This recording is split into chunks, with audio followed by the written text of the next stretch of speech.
Finding and retaining skilled workers on the farm is a challenge. Ohio Farm Bureau and Nationwide have created a new collection of labor resources to help farmers understand the long-term implications of the labor shortage and provide solutions that'll help position your farm business to better attract, hire, and retain farm employees. You can find these new labor intelligence reports and guides to finding and hiring and retaining farm employees at ohiofarmbureau.org. To coincide with these resources, we're doing a series of labor topics for our Legal with Leah podcast. Joining me is Leah Curtis, Policy Counsel with Ohio Farm Bureau. Leah, great to see you. Good to see you too.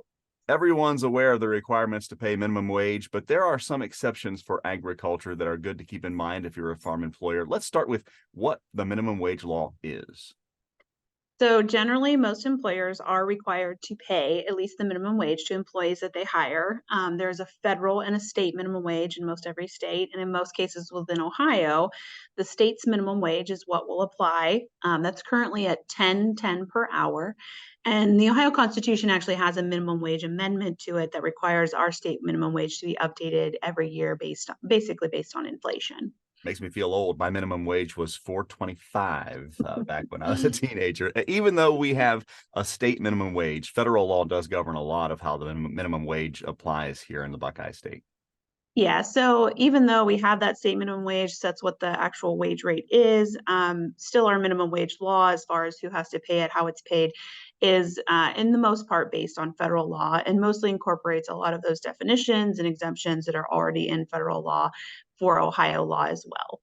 So there are a few exceptions from minimum wage for agriculture. First, there's what's called the 500 man-day exemption.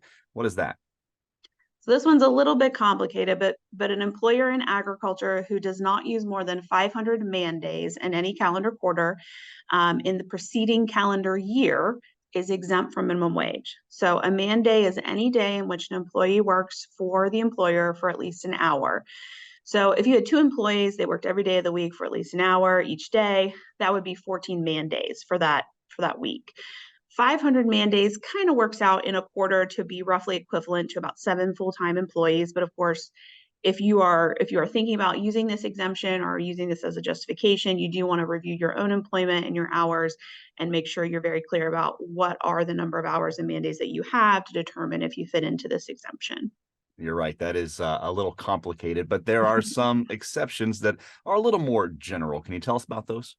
Yeah, so in addition to the 500 man day exemption, there are ag exemptions from minimum wage for ag employees that are immediate family members, employees that are principally engaged in the range production of livestock, local hand harvest laborers, so long as they travel from their home each day and are paid on a piece rate basis in traditional piece rate occupations, and they are engaged in that occupation less than 13 weeks in the preceding calendar year.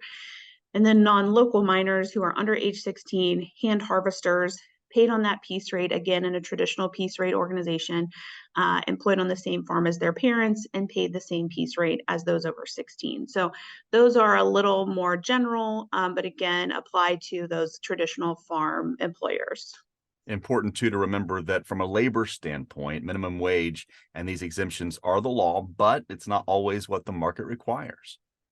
Yeah, so just like any other employment benefits, the wage that your farm is going to use is going to be determined not just by, what the law is, that the law is saying when it has to be, maybe at the base level, but it's going to be determined by your local labor market, the types of jobs you're hiring for, and then the ideal candidates that you want, and the realities of your business.